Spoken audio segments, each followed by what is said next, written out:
السلام علیکم ناظرین، اس ایپیسوڈ کے شروعات میں ہم دیکھتے ہیں کارا سے کچھ شکست دینے کے 3 دن بعد کا منظر دکھایا جاتا ہے۔ عثمان صاحب اپنے بیٹوں کے ساتھ کائی قبیلے سے آگے بڑھ رہے ہوتے ہیں اور کہتے ہیں آج کے سال میں جانے سے پہلے چلو ذرا مشق کر لیتے ہیں۔ تو علاؤالدین کہتا ہے کیا ہم دونوں کے مقابلے میں اکیلے لڑیں گے بابا؟ یہ آپ کے لیے آسان نہیں ہوگا۔ جواب میں عثمان صاحب کہتے ہیں جنگ میں غلبہ دینے والی چیز تعداد کی زیادتی نہیں ہوتی بلکہ ہمت ہے بیٹا۔ یہ کہتے ساتھ ہی عثمان صاحب تلوار بے انعام کرتے ہیں۔ بالا خاتون اور فاطمہ بھی وہاں پہنچ جاتی ہیں۔ اورحان اور علاؤالدین عثمان صاحب پہ حملہ آور ہوتے ہیں۔ اورحان کا وار روکتے ہوئے عثمان صاحب پوچھتے ہیں سپاہی فتح کے لیے تیار ہیں؟ تو اورحان کہتا ہے حضور ہم ہمیشہ تیار ہیں، صحیح سلامت اور ٹھیک ہیں۔ اورحان اور علاؤالدین بہت کوشش کرتے ہیں مگر عثمان صاحب کے پاس ان کے ہر حملے کا جواب ہوتا ہے، وہ ان کی ایک نہیں چلنے دیتے۔ حلیمہ بھی مشروب لے کر وہاں جاتی ہے۔ عثمان صاحب ان کے وار روکتے ہوئے کہتے ہیں تم تیز ہو لیکن مجھے نہیں پچھاڑ سکتے بیٹو، تو چلو بتاؤ علاؤالدین قلعے پر حملہ کیسے کرو گے؟ تو علاؤالدین کہتا ہے ہم انہیں بائیں جانب سے ماریں گے حضور۔ اورحان حملہ کرتے ہوئے کہتا ہے حضور دائیں جانب سے بھی۔ عثمان صاحب ان کا وار روکتے ہیں تو اورحان کہتا ہے ہر مواد سے حملہ کر کے آگ کے سار کو اسی طرح گرائیں گے حضور۔ عثمان صاحب پوچھتے ہیں اگر پیچھے سے دوسری کمک پہنچ جائے تو کیا ہوگا؟ پھر کیا کرو گے؟ اس کے ساتھ ہی بالا خاتون پیچھے سے علاؤالدین پر حملہ آور ہوتی ہیں اور ان دونوں کے درمیان مقابلہ شروع ہو جاتا ہے۔ اورحان عثمان صاحب پر حملہ کرتے ہوئے کہتا ہے ہمارے پیچھے ہمیشہ بتانے والے مخبر موجود ہیں حضور، آپ بے فکر رہیں۔ بالا خاتون پیچھے ہٹ جاتی ہیں اور عثمان صاحب ان دونوں کو دبوچ لیتے ہیں۔ یہ دیکھ کر فاطمہ ان کے گلے لگتے ہوئے کہتی ہے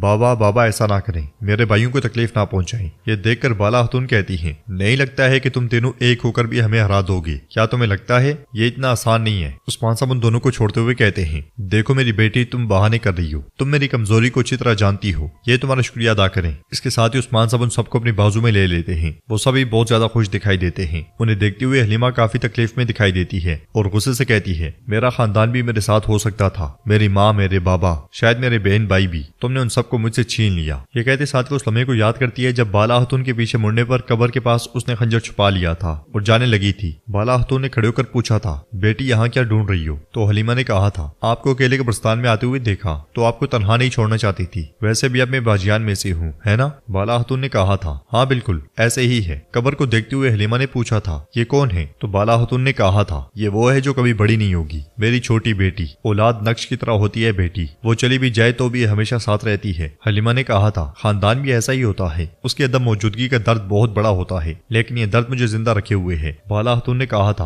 اولاد کو کھونے کا درد اور ماں کو کھونے کا درد انسان کے ایک ہی جگہ سے چھید کرتا ہے لیکن نفرت اور غصہ تمہارے دل کو جلاتا ہے، یہ تمہیں اندھیرے میں رکھتا ہے۔ حلیمہ نے کہا تھا ان کافروں سے اپنے خاندان کا انتقام لیے بغیر مجھے سکون نہیں ملے گا، مجھے زندہ رکھنے والی چیز یہی انتقام ہے۔ بالا خاتون نے اسے روکتے ہوئے کہا تھا تم مجھے بہت پسند ہو بیٹی، مریم تم مجھے میری جوانی یاد کرواتی ہو، اچھا ہوا کہ تم فاطمہ سے مل گئی اور ہمارے قبیلے آ گئی۔ حلیمہ نے آگے بڑھتے ہوئے کہا تھا خداوند نے اپنا انصاف دکھایا، تم نے میری ماں کو چھینا، اس نے تم سے تمہاری بیٹی چھین لی۔ اسے دیکھتے ہوئے بالا خاتون نے کہا تھا میرے دل میں تمہارے لیے اتنی حسرت ہے بیٹی، جس بھی چہرے کو دیکھتی ہوں تمہیں تلاش کرتی ہوں حلیمہ۔ اس خیال کے بعد حلیمہ کہتی ہے میں نے جتنے بھی درد سہے تم سے ان سب کا بدلہ وصول کروں گی۔ اسی لمحے برہان آ کر کہتا ہے حضور جرگہ تیار ہے، آپ کا انتظار کیا جا رہا ہے۔ عثمان صاحب کے کہنے پر علاؤالدین اور اورحان چلے جاتے ہیں اور عثمان صاحب کے ساتھ آگے بڑھتے ہوئے بالا خاتون کہتی ہیں شربت لاؤ بیٹی، جرگے میں جانے سے پہلے شربت پی لیں حضور۔ تو عثمان صاحب کہتے ہیں یعنی تم اپنے شوہر کے بارے میں سوچ رہی ہو؟ ہاں۔ جواباً بالا خاتون کہتی ہیں صرف تم ہی تو ہو عثمان، تمہارے علاوہ اب کس کا سوچوں گی؟ اس لیے میں حلیمہ مشروب لے کر ان کے پاس آتی ہے، جسے دیکھتے ہوئے عثمان صاحب کہتے ہیں فاطمہ کی زبان سے جس مریم کا تذکرہ نہیں جاتا تو وہ تم ہی ہو نا بیٹی۔ حلیمہ کہتی ہے آپ سے متعارف ہونا میرے لیے اعزاز کی بات ہے عثمان صاحب۔ یہ کہتے ساتھ وہ مشروب ڈالتی ہے تو اس کے ہاتھ کانپنے لگ جاتے ہیں۔ یہ دیکھ کر عثمان صاحب مشروب لیتے ہوئے کہتے ہیں میں تمہاری مدد کرتا ہوں۔ حلیمہ کہتی ہے میں بہت پرجوش ہو گئی، میں معذرت خواہ ہوں۔ عثمان صاحب کہتے ہیں تو بتاؤ ذرا تم پڑوسی قبیلے سے ہو، کیا ہم تمہارے خاندان کو جانتے ہیں، تمہارے بابا کو جانتے ہیں؟ حلیمہ کہتی ہے ہم خانہ بدوش ہیں، یہاں بھی آئی، میری ماں اور بابا کو تب مار دیا گیا جب میں بہت چھوٹی تھی عثمان صاحب۔ بالا خاتون کہتی ہیں مریم باجیان میں شامل ہوگی حضور، یہ مشق کر رہی ہے۔ عثمان صاحب کہتے ہیں تو تم باجیان بنو گی؟ ہاں بہادر ہو، تمہارے دل کی طاقت تمہاری آنکھوں میں دکھ رہی ہے۔ حلیمہ کہتی ہے اپنے خاندان کا انتقام لینے کے لیے میرے پاس جو کچھ بھی ہوگا کروں گی عثمان صاحب۔ جواباً عثمان صاحب کہتے ہیں باجیان کا راستہ اور ہمارا راستہ انتقام کا راستہ نہیں ہے، ہمارا راستہ انصاف کا راستہ ہے۔ انصاف کے توازن کو صبر کے ساتھ ماپنے کی ضرورت ہوتی ہے ورنہ ہم ظالموں میں سے ہوں گے۔ حلیمہ کہتی ہے معذرت عثمان صاحب۔ پھر عثمان صاحب کہتے ہیں میں سرداروں والوں کے پاس جاتا ہوں بالا۔ یہ کہتے ساتھ ہی عثمان صاحب آگے آگے اور بالا خاتون بھی ان کے پیچھے چلی جاتی ہیں۔ انہیں دیکھتے ہوئے حلیمہ کہتی ہے میرے خاندان اور میرے بچپن کو مجھ سے چھیننے والا آدمی، لیکن میں ان کے آگے اتنی کمزور کیسے ہو سکتی ہوں؟ خداوند مجھے طاقت دے۔ ناظرین اس کے بعد ہم گنا جنگل دیکھتے ہیں۔ گنے جنگل میں منگول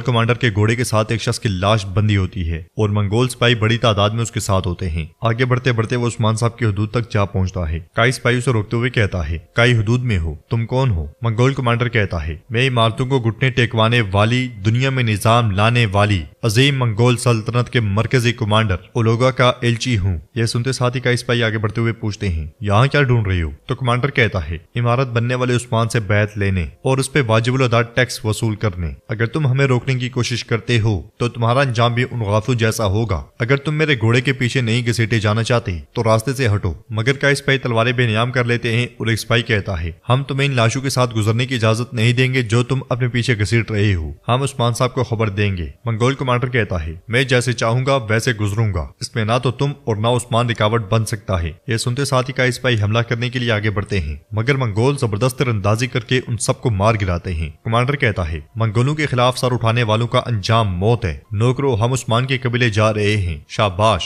وہ خون کے نعرے بلند کرتے ہوئے آگے بڑھ جاتے ہیں۔ کائی قبیلے میں دیوان لگا ہوتا ہے۔ عثمان صاحب سروجا سے کہتے ہیں آپ کے والد بیہان بھی وہ پلک تک جب کائی بغیر ریاست اور قوم کے لیے اپنی جان سے گزر گئے، اب ان کی مملکت اور ان کے نظریات تمہارے لیے ورثہ ہیں۔ کزل چنار اوغلو قبیلے کی سرداری اب سے سروجا صاحب آپ سنبھالیں گے، میرا رب صحیح راستے سے دور نہ کرے۔ تو سروجا کہتا ہے آپ کے راستے کو اپنا راستہ سمجھنے اور سچائی پہ گامزن رہنے کے علاوہ میرے پاس کوئی ہدف نہیں ہے، حق تعالی ہمیں آپ کے سائے سے محروم نہ کرے۔ پھر عثمان صاحب کہتے ہیں ہمیشہ کفار کے لیے ڈاحال بننے والے، اپنے مفادات کو تمام مقدسات سے آگے رکھنے والے کاراسے صاحب کی عزت اور ان کے ہمارے راستے کی رکاوٹ بننے کا اب کوئی امکان نہیں بچا۔ اب سے ہم صرف اپنی منزل اور منصوبوں کے بارے میں بات کریں گے۔ سورج طلوع ہونے کے بعد ہم آگ کے ساتھ جا کر دیواروں پہ حملہ شروع کر دیں گے۔ بیگم کہتی ہے حضور آگ کے ساتھ کی فصیلیں سب سے مضبوط کافروں کی ہیں، کیا منجنوکوں سے حملہ کر کے ہم انہیں عبور کر سکتے ہیں؟ تو عثمان صاحب کہتے ہیں جو چیز آپ کو اندیشے میں ڈال رہی ہے کہ اگر آگ کے ساتھ کا مواصلہ طویل ہوتا ہے سپاہیوں کی طاقت اور ان کا ایمان باقی نہیں رہے گا، کیا یہ کہہ رہی ہیں آپ؟ مگر یہ مت بھولنا ہمارا دل جو ان زمینوں کو انصاف دلانے کی تمنا سے جلتا ہے وہ ان دیواروں سے زیادہ مضبوط ہے جس میں وہ اپنا ظلم چھپاتے ہیں۔ یہ بات صوفیہ اور لوکاس بھی سمجھ لیں گے۔ بحران اور جیر کتائی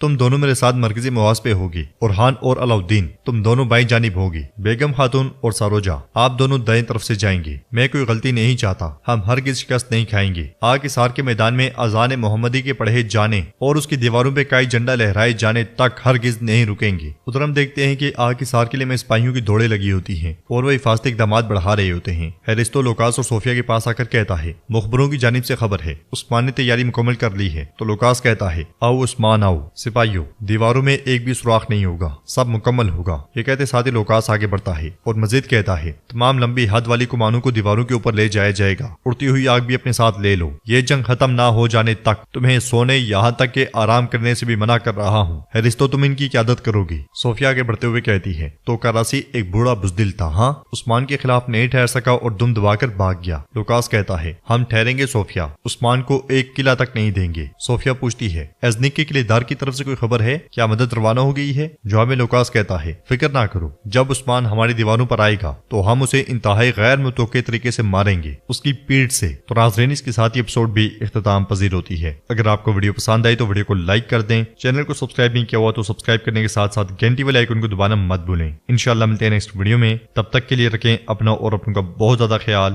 اللہ نگہبان۔